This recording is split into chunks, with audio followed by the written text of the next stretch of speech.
கல் வச்ச நகைன்னு சொல்லுவாங்க. முடிஞ்ச மட்டும் இந்த கல் வச்ச நகையை வாங்காதீங்க. கல்லுக்கு வேல்யூவே கிடையாது, இன்க்ளூடிங் வைரத்துக்கு வேல்யூ கிடையாது. ஸோ நீங்கள் வாங்குறது பிளெயின் கோல்டாக வாங்கினீங்கன்னா தான் நாளைக்கு ஒரு அவசரத்துக்கு வச்சுட்டு எடுக்கிறதுக்கு ரொம்ப ஈஸியாக இருக்கும். ஏன்னா இந்தியாவில் கோல்டு கிடையாது. கோல்டு வந்து வெளிநாட்டிலேருந்து இந்தியாவுக்குள்ளே வரணும், அதை நம்ம டாலர் கொடுத்து வாங்கணும். ஆனால் மக்கள் ஏன் கோல்டு தான் வாங்குறாங்கன்னா கோல்டு தான் நம்பிக்கையான அசெட் அவங்களுக்கு.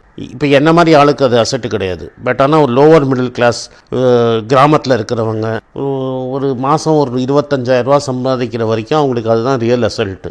ஏன்னா அவனுக்கு அசெட்னா என்னென்னா ஒரு அவசர காலத்துக்கு அந்த கோல்டு அந்த அசெட்டை ஏதாவது யூஸ் பண்ணணும்.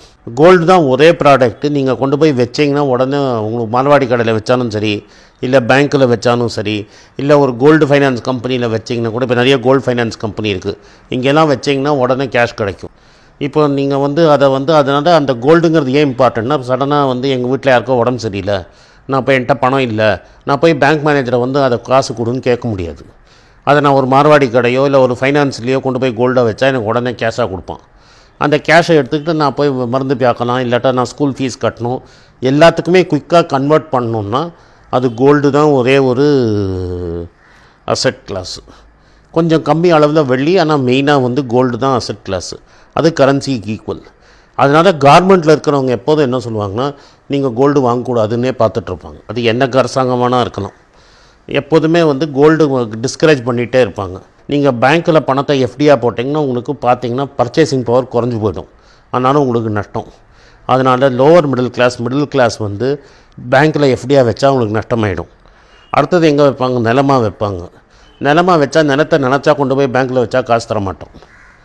ஸோ உங்களுக்கு அர்ஜெண்ட்டாக கேஷாக கன்வெர்ட் பண்ணுற ஒரே அசெட்டு கோல்டு தான். அதனால் எவ்வளோ நாள் ஆனாலும் மினிமம் லோவர் மிடில் கிளாஸில் இருக்கிறவங்க ஒரு அமௌண்ட்டு கோல்டு டெஃபினட்டாக வச்சுக்கணுங்கிறது ரொம்ப இம்பார்ட்டண்ட்டு.